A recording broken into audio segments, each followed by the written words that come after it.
नमस्कार मेरे प्यारे बच्चों, फिर एक नई आशा और नई उमंग के साथ कि आप सभी अपने अपने घरों में अपने माता पिता के साथ, अपने भाई बहनों के साथ और अपनों के साथ बेहद खुशहाल और सुरक्षित होंगे।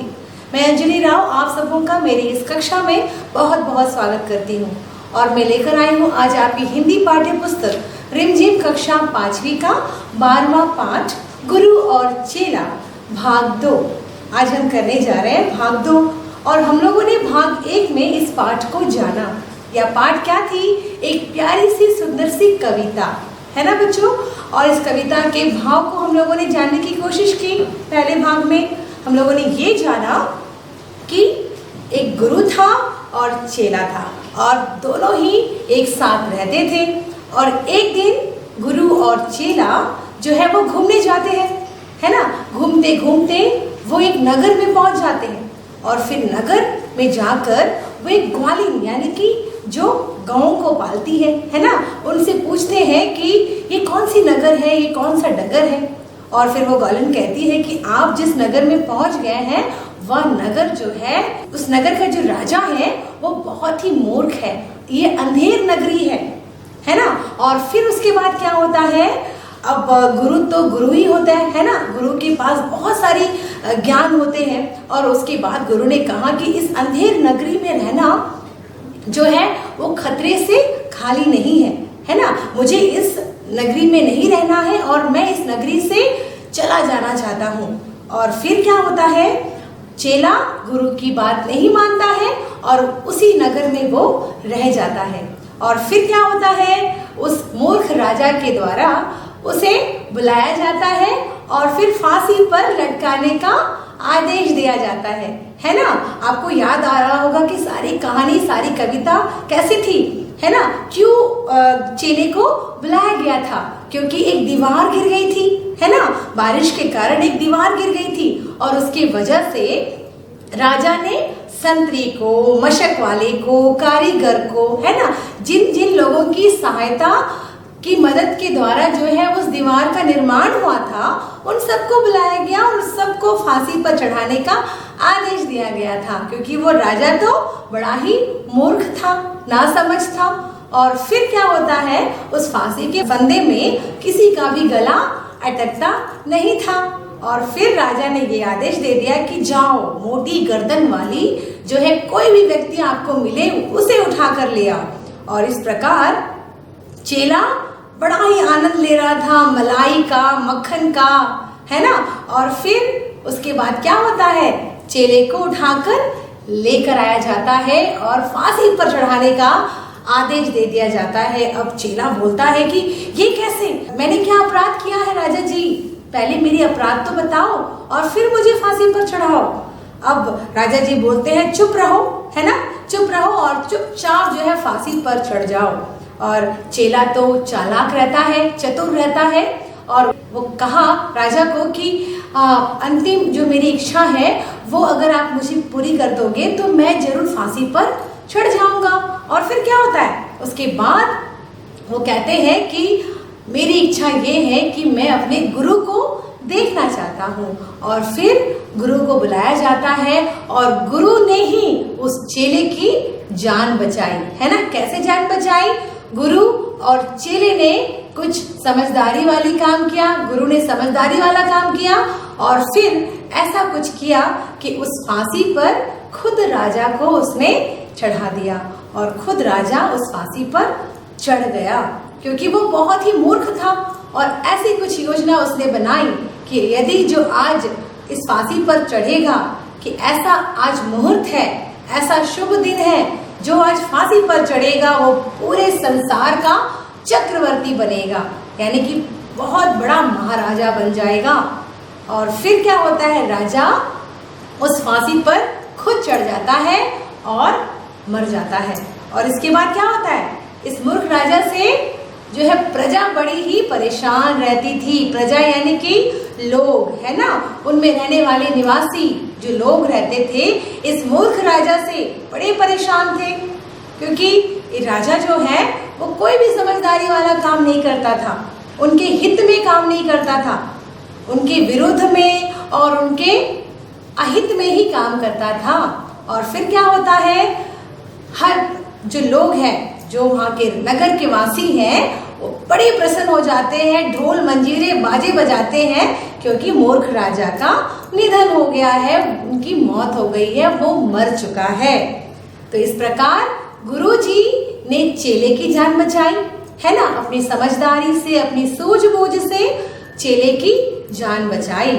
और फिर क्या होता है बच्चों, चेला को भी अपने आप पर जो है शर्म आ जाती है कि उसने अपने गुरु का साथ छोड़ दिया था, है ना। तो इससे हमें जो है बहुत अच्छी शिक्षा मिली कि हमें अपने बड़ों का साथ, अपने गुरुजी का साथ, है ना, कभी नहीं छोड़ना चाहिए। उनकी हर एक बातों का सम्मान करते हुए, उनके आदर करते हुए उनको मानना चाहिए। और फिर जो है अपनी सूझबूझ से जो है हमें कैसे जो है अपनी परेशानी का सामना करना है, कैसे परेशानी का समाधान निकालना है, ये भी हम लोगों ने इस पाठ में जाना था बच्चों। तो मैं आशा करती हूँ कि आपने इस पाठ को पढ़ा होगा, इस कविता को दोहराया होगा, पढ़ा होगा और आनंद लिया होगा, जैसे हम लोगों ने आनंद लिया था। गाकर हम लोगों ने इस कविता को पढ़ा था, है ना।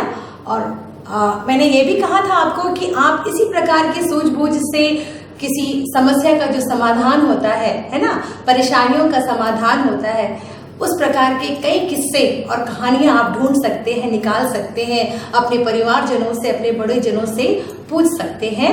और आपने ये भी कार्य जरूर किए होंगे, मुझे आशा है। और बच्चों, आज हम जो है इस पाठ से संबंधित कुछ प्रश्न करेंगे, जो हम करने जा रहे हैं एक क्विज के माध्यम से, है ना बच्चों। क्विज के माध्यम से करेंगे और एक खेल के तौर पर हम इसे करते हुए आनंद लेंगे और अपने आप को क्रॉस चेक भी करेंगे कि हम लोगों ने इस कविता को, पाठ को कितने अच्छी तरीके से समझा है, कितने अच्छी तरीके से जाना है। तो बच्चों चलते हैं हम क्विज की ओर। ये हमारा क्विज है, हम आज क्विज करने जा रहे हैं बच्चों, गुरु और चेला पाठ। हम आपको पता ही है कि हमारे जो क्विज है उसके जो तरीके हैं वो मल्टीपल चॉइस क्वेश्चन होते हैं, वैकल्पिक प्रश्न। आपको प्रश्नों के जो है हर प्रश्न के आपको विकल्प दिए जाएंगे और उस विकल्पों के सहायता से आपको कोई एक विकल्प चुनना है और फिर सही जवाब देते हुए आगे बढ़ना है। तो बच्चों प्रश्न मैं करते जाऊंगी और आप अपने किताब या जो भी आपके कॉपी पेंसिल है आप निकाल लीजिए और क्रॉस चेक करते हुए आप आंसर, अपने उत्तर जो है लिखते जाएं। अंत में जो है हम इसका जो है सॉल्यूशन भी करते जाएंगे। तो का प्रश्न है बच्चों, एक दिन गुरु और चेला कहाँ के लिए निकले थे। एक दिन गुरु और चेला कहाँ के लिए निकले थे। आ है मंदिर के लिए, बा है घूमने के लिए और सा है काम करने के लिए, है ना। आ बा सा, जो भी आपको सही लग रहा है, मंदिर या घूमने या किसी काम के सिलसिले में गए थे। आपको पता है कि दोनों कहाँ निकले थे, किस लिए निकले थे, है ना बच्चों। तो उसका जवाब करते हुए आप आगे बढ़िएगा। हाँ प्रश्न है बच्चों, उनके पास क्या नहीं था। उनके पास क्या नहीं था, वो घूमने तो निकल गए पर उनके पास क्या नहीं था। आ मैला, बा धेला या सा केला, है ना। उनके पास क्या नहीं था। घूमने के लिए हमें किस चीज की आवश्यकता पड़ती है ना। तो उनके पास यानी कि गुरुजी के पास और चेले के पास क्या नहीं था। मैला, मैला यानी कि आपको पता ही है, जो हम कचरे होते हैं, जो धूल मैला होता है उसको कहते हैं, गंदगी को कहते हैं। अब है ब जो है धेला, धेला यानी कि पैसा, है ना, रुपया पैसा। और सा है केला, केला तो आपको पता ही है, बनाना, जिसको हम खाते हैं। तो उनके पास क्या होना चाहिए जिससे कि वो घूम सकते हैं, है ना। तो आपको जवाब देते हुए बच्चों आगे जाना है। गा प्रश्न है, रास्ते में गुरु और चेले को कौन मिला, है ना। जब गुरु और चेला दोनों निकल गए, है ना, और उनको रास्ते में कौन मिलता है। आ है ग्वालिन, ब है मालकिन और सा है धोबिन। ग्वालिन यानी कि आपको पता ही है बच्चों, जो गाय होते हैं, है ना, गांव में क्या होते हैं, अधिकतर गाय होते हैं जो गाय का पालन करते हैं, गौ पशु का पालन करते हैं, उनको देख रेख करते हैं, उनको ग्वालिन कहा जाता है, जो लड़कियां होती है। और वह है मालकिन, मालकिन यानी कि जो घर का जो बड़ा होता है, जो इसको हम कहते हैं, है ना, ऑनर। और सा है धोबिन, धोबिन यानी जो कपड़े वगैरह धोता है। तो क्या तीनों में से कौन सा सही है, इसे करते हुए आगे बढ़िए। घ प्रश्न है, अंधेर नगरी की सड़कें कैसी थी, है ना। जब गुरु और चेला ग्वालिन से मिलते हैं और कहते हैं कि हाँ बताइए कि ये कौन सी नगर है ना। तो ये जो नगर था ये अंधेर नगरी थी, यानी कि इस नगर में जो राजा था वो बड़ा ही मूर्ख था।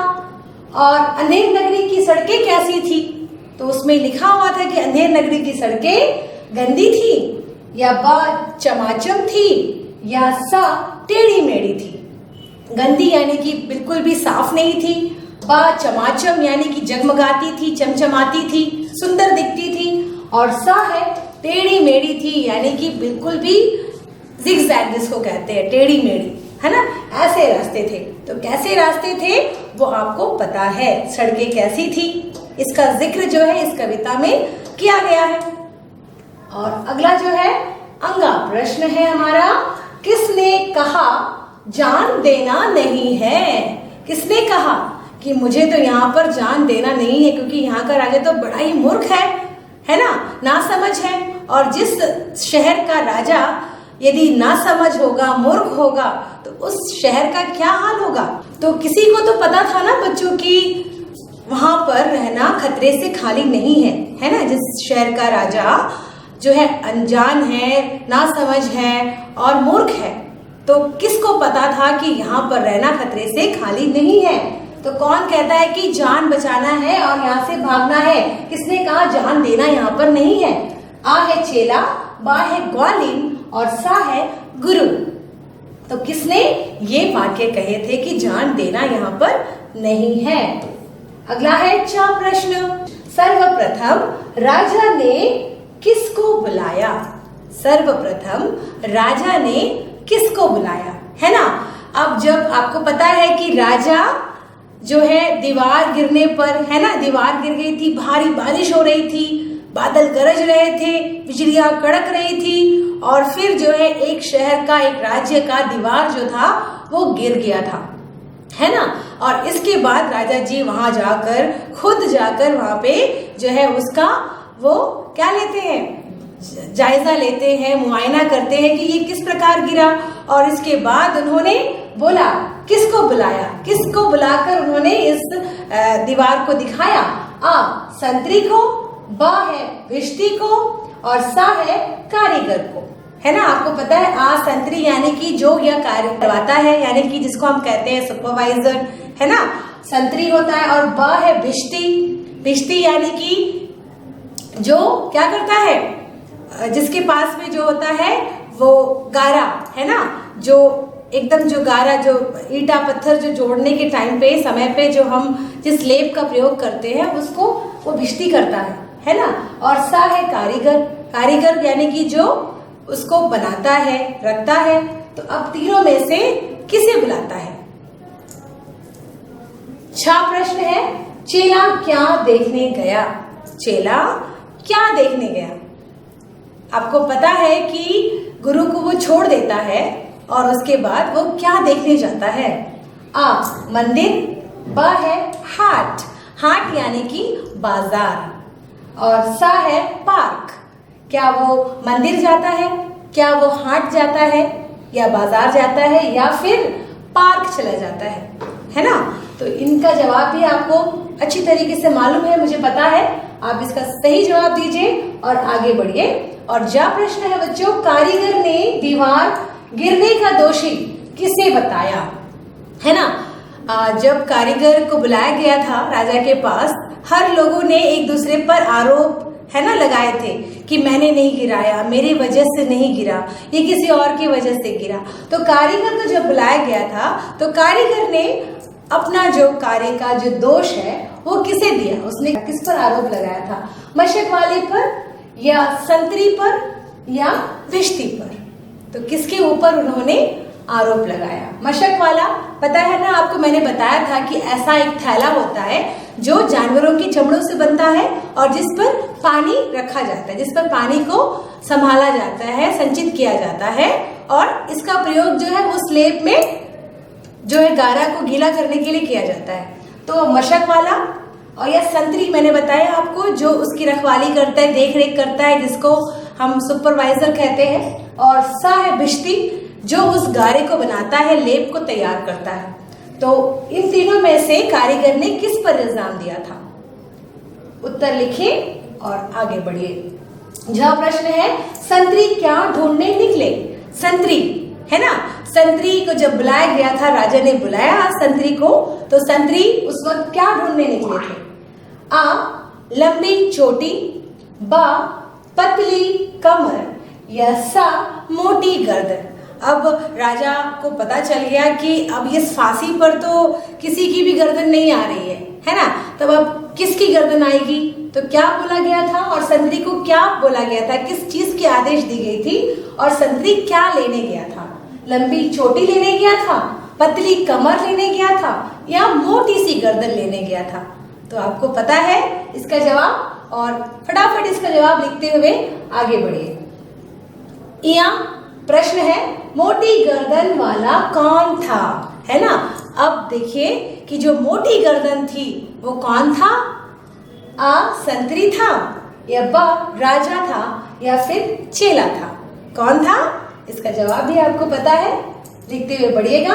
टा प्रश्न है चेले ने किसके दर्शन करने को कहा, है ना। अंतिम में जब चेले को फांसी पर चढ़ाने का आदेश दे दिया गया था, तो चेले ने किस चीज की जो है गुजारिश की थी, रिक्वेस्ट की थी राजा जी से? किसके लिए? आ है राजा जी, बा है गुरु जी या सा है जल्लाद, है ना। राजा जी को देखने का उन्होंने कोशिश किया था चेले ने, या गुरुजी को देखने के लिए उन्होंने गुजारिश की थी, या फिर जल्लाद जो फांसी पर चढ़ाता है उसे देखने की गुजारिश की थी? तो इसका जवाब भी आपको मालूम है। और ठा प्रश्न है बच्चों, कौन झगड़ने लगे, है ना। कौन झगड़ने लगे? झगड़ा होता है इस कविता में, आपने देखा है झगड़ा किसके बीच में हो रहा है? राजा और प्रजा के बीच में। राजा यानी कि राजा जो राजा था, जो मूर्ख राजा था, और प्रजा यानी कि लोग, है ना, जो वहां के निवासी थे। या बा गुरु और चेला, आपको पता है गुरु और चेला जो थे उनके बीच में हो रहा था। या फिर सा संतरी और मंत्री के बीच में, है ना। राजा जी के बीच में या प्रजा के बीच में, या फिर गुरु और चेला के बीच में, या संतरी और मंत्री के बीच में। तो इसका जवाब भी आप लिखिए और आगे बढ़िए बच्चों। डा प्रश्न है राजा मोटी गर्दन किस लिए ढूंढ रहा था? राजा जो है वो मोटी सी गर्दन चाहिए था उनको, और वो किस लिए ढूंढ रहा था? इसका जवाब भी पता है आपको, मुझे पता है क्योंकि हम लोगों ने बार बार इसका जिक्र किया है अभी। आ है नृत्य करने के लिए, नाचने के लिए, या बा है गीत गाने के लिए, है ना, गाना गाने के लिए, या फिर सा है फांसी पर चढ़ाने के लिए। तो तीनों में से जो प्रश्न का जवाब सही है उसे करिए बच्चों और आगे बढ़िए। ढा प्रश्न है अंततः फांसी पर कौन चढ़ा? अंततः यानी कि आखिरी में, अंत में कौन फांसी पर चढ़ गया, है ना। आ गुरुजी, बा चेला या सा राजा, है ना। क्या गुरुजी चढ़ गए? क्या चेला को चढ़ना पड़ा? या फिर राजा जी चढ़ गए? तो कौन चढ़ा? इसका जवाब भी आपको पता है, करिए और आगे बढ़िए। अड़ा है आखिरी प्रश्न हमारा, राजा के फांसी पर चढ़ने पर कौन सबसे अधिक खुश था, है ना। राजा जब फांसी पर चढ़ गए, खुद ब खुद वो फांसी अपने गले पर लगा लिया उन्होंने और खुद चढ़ गए, और उसके मर जाने पर, है ना, चढ़ जाने पर कौन अत्यधिक खुश हो गया था? कौन सबसे ज्यादा खुश हो गया था? आ है प्रजा, बा है चेला या सा है संतरी? तो आपको पता है प्रजा यानी कि लोग, बा है चेला, चेला तो आपको पता ही है कौन था, और संतरी तो आपको पता ही है। तो इसका सही जवाब आप करिए और मुझे पता है कि आपने सारे के सारे सही जवाब दिए होंगे। हम अब जाकर इसका क्रॉस चेक करते हैं, है ना। इसको हम देख लेते हैं कि आपने कितने सही जवाब दिए हैं।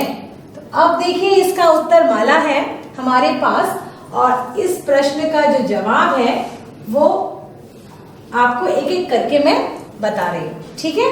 जो हमारा का प्रश्न था उस सवाल का जवाब है ब। उस सवाल का जवाब है ब, यानी कि घूमने के लिए, है ना। मैंने आपसे पूछा था कि गुरु और चेला किसके लिए निकले थे, कहाँ के लिए निकले थे। तो कहाँ के लिए निकले थे बच्चों? घूमने के लिए निकले थे। और ख प्रश्न का जवाब है ब, यानी कि धेला। घूमने के लिए तो निकले थे, पर उनके पास क्या नहीं था? क्या नहीं था? पैसा नहीं था, धेला नहीं था, रुपया कौड़ी पैसा नहीं था। और ग प्रश्न है, ग प्रश्न का जवाब है अ, यानी कि ग्वालिन। जब गुरु और चेला उस नगर में पहुंच गए थे तो वो किससे मिलते हैं, किसको देखते हैं? ग्वालिन। किससे मिलते हैं? ग्वालिन। ग्वालिन का अर्थ है जो गैयों को चराती है, ठीक है। और घ प्रश्न का जवाब है ब, यानी कि चमाचम। मैंने आपसे पूछे थे कि जो सड़कें थी, है ना, अंधेर नगरी की जो सड़कें थी वो कैसी थी? कैसी थी? चमाचम, जगमग, सुंदर। और फिर अंगा प्रश्न का जो सवाल था उनका जवाब है सा, यानी कि गुरु। यानी कि गुरु, है ना। मैंने आपसे प्रश्न किया था कि कौन कहता है कि मैं यहाँ से चला जाऊंगा, मेरी जान जो है खतरे में है। किसने कहा कि जान बचानी चाहिए, है ना। तो उस प्रश्न का जवाब है गुरु ने कहा। गुरु को पता था कि जिस शहर का, जिस राज्य का राजा मूर्ख होगा, ना समझ होगा, उसकी प्रजा या उसकी जो राज्य है वो कभी खुश में नहीं रहेगी, कभी खुशी नहीं होगी। इसलिए गुरु कहते हैं कि जान बचानी चाहिए, है ना। मेरी तो जान जो है वो मैं बचाकर यहाँ से भागता हूँ। और चा प्रश्न का जवाब था आ यानी कि संतरी को। सबसे पहले राजा ने किसको बुलाया दीवार गिरने पर, है ना। जब दीवार गिर जाता है तो सबसे पहले राजा जी ने किसको बुलाया? तो किसको बुलाया? संतरी को। चा जो प्रश्न था उसका जवाब है ब यानी हाट, है ना। चेला कहाँ गया था? चेला कहाँ घूमने गया था? हाट घूमने गया था, यानी कि बाजार घूमने गया था। और बाजार घूमते हुए उसको सारी चीजें जो है बहुत ही कम रुपए में मिली, 1 रुपए में मिली, 1 ढेले में मिली। और फिर उसने सारी चीजों का जो है आनंद लिया, है ना। रबड़ी मलाई जो है उसने भरपूर खाया। तो चेला कहाँ घूमने गया था, और इसी वजह से तो उसने गुरु का साथ छोड़ दिया था ना। गुरु का साथ छोड़ दिया और फिर वो वहीं पे उस नगर पे अकेले रुक गया था, और इसी की वजह से उसको मुसीबत का भी सामना करना पड़ा था। तो चेला कहाँ चला गया था, कहाँ घूमने गया था? हाट घूमने गया था। और ज प्रश्न का जवाब था स यानी भिश्ती पर। कारीगर ने अपना इल्जाम जो है, अपना दोषी जो है किसको ठहराया? दीवार गिरने का जो दोषी है वो ठहराया किसको? तो किसको ठहराया? भिश्ती को, है ना, भिश्ती पर। और झ है, झ प्रश्न का जवाब है स यानी कि मोटी गर्दन। राजा जी ने जो संतरी को किसके लिए भेजा? किसकी गर्दन लेने के लिए भेजा? तो किसकी गर्दन? मोटी गर्दन लेने के लिए भेज दिया। तो यह प्रश्न है बच्चों, यह प्रश्न का जवाब है स, यानी कि चेला, है ना। किसकी गर्दन मोटी थी? किसकी गर्दन मोटी थी? चेला खाकर जो है वो बहुत मजा ले रहा था, आनंद ले रहा था और खूब खा रहा था। और वैसे ही वो अच्छा खासा मोटा तंदुरुस्त था, और भी अधिक वो मोटा तंदुरुस्त हो गया था। तो इसकी वजह से किसकी गर्दन मोटी थी? चेले की गर्दन बहुत मोटी थी। और टा प्रश्न का जो जवाब है वो है ब, यानी कि गुरुजी, है ना बच्चों। जब चेले को राजा के दरबार पे बुलाया गया और कहा गया कि आप अभी फांसी पर चढ़ जाओ, तो चेला एकदम जो है अचंभा रह गया, चौंक गया और कहता है कि ऐसी मेरी क्या गलती है, मेरी क्या खफा है, मैंने क्या कसूर किया है। और फिर चेला बोलता है कि तो एक बार मुझे जो है मेरे गुरुजी का दर्शन करा दीजिए, मुझे उनसे मिला दीजिए। तो ब है गुरुजी। था प्रश्न था, उसका जवाब है ब, यानी कि गुरु और चेला, है ना। किसके बीच में झड़प हुई, लड़ाई हुई, झगड़ा हुई, किसके बीच में? गुरु और चेले के बीच में। तो प्रश्न है ड प्रश्न का जवाब है स, फांसी पर चढ़ाने के लिए, है ना। किसको जो चेले को बुलाया गया, मोटी गर्दन वाले व्यक्ति को बुलाया गया, यानी कि चेले को बुलाया गया। क्यों बुलाया गया? उसका जवाब है कि फांसी पर चढ़ाने के लिए। उसको फांसी पर चढ़ा दो करके ये आदेश दिया गया, मोटी गर्दन ले आओ और उसे फांसी पर चढ़ा दो। याद है ना बच्चों? तो डा जो प्रश्न है उसका जवाब है सा, फांसी पर चढ़ाने के लिए। और ढा जो प्रश्न है उसका जवाब है ब यानी कि राजा, है ना, राजा। अब कौन फांसी पर चढ़ जाता है? अंततः कौन फांसी पर चढ़ जाता है? तो कौन चढ़ जाता है? जवाब है राजा। राजा जो है उस फांसी पर चढ़ जाते हैं। और क्यों चढ़ जाते हैं? जैसे ही उसको पता चलता है कि गुरुजी ने कहा है, यानी कि गुरुजी का कथन तो कभी असत्य नहीं होगा, कभी झूठ नहीं होगा, उसको पता था। और उसने कहा कि गुरुजी ने कहा है कि जो आज फांसी पर चढ़ेगा वो तो चक्रवर्ती बनेगा, पूरे संसार का राजा बनेगा। तो वो तैसे ही क्या करता है, फटाफट उस फांसी पर चढ़ जाता है बिना सोचे समझे। तो कौन फांसी पर चढ़ता है? राजा। और अणा प्रश्न का जवाब है अ, यानी कि प्रजा। फांसी पर जब राजा चढ़ जाता है तो सबसे अधिक खुशी किसको मिलती है? कौन खुश हो जाता है? यानी कि जो है वो है प्रजा। प्रजा यानी कि लोग, वहां के रहने वाले निवासी, वो बड़े खुश हो जाते हैं और कहते हैं कि मूर्ख राजा का अंत हो गया, है ना। मूर्ख राजा, ना समझ राजा जो है वो मर गया, अब वो चला गया, अब हमें जो है डरने की कोई बात नहीं है। तो इस प्रकार जो है प्रजा जो है बड़ी खुश हो जाती है, ढोल मंजीरे और बाजा शहनाई बजाते हैं और खुशी को इजहार करते हैं। तो इस प्रकार जो है ये सारे जो हमारे क्विज जो प्रश्न थे वो अब हमारे खत्म होते हैं। और इससे आपको जो है क्रॉस चेक आपने किया है, किसी हद तक आपको शायद कुछ कम मार्क्स मिले हैं, कोई बात नहीं। आप फिर से इस पार्ट को पढ़िए, समझिए, जानिए और देखिए कि इस सवाल का जवाब क्या हो सकता है और किस प्रकार जो है हमें इसका जवाब देना है। तो बच्चों, ये था हमारा क्विज जो हम लोगों ने खेल के माध्यम से करा। और मेरी आपसे एक रिक्वेस्ट थी, पहले 5 में मैंने कहा था आपसे कि सूझबूझ, है ना, से यदि हम अपना कार्य करते हैं और यदि सूझबूझ से किसी की परेशानी का समाधान करते हैं तो ऐसे ही कुछ किस्से, ऐसी ही कुछ कहानियां या कविता जो है आप अपने बड़ों से जो है मालूम करेंगे, पता करेंगे और फिर उसे अपने दोस्तों को या अपने किसी बड़ों को आप सुनाएंगे।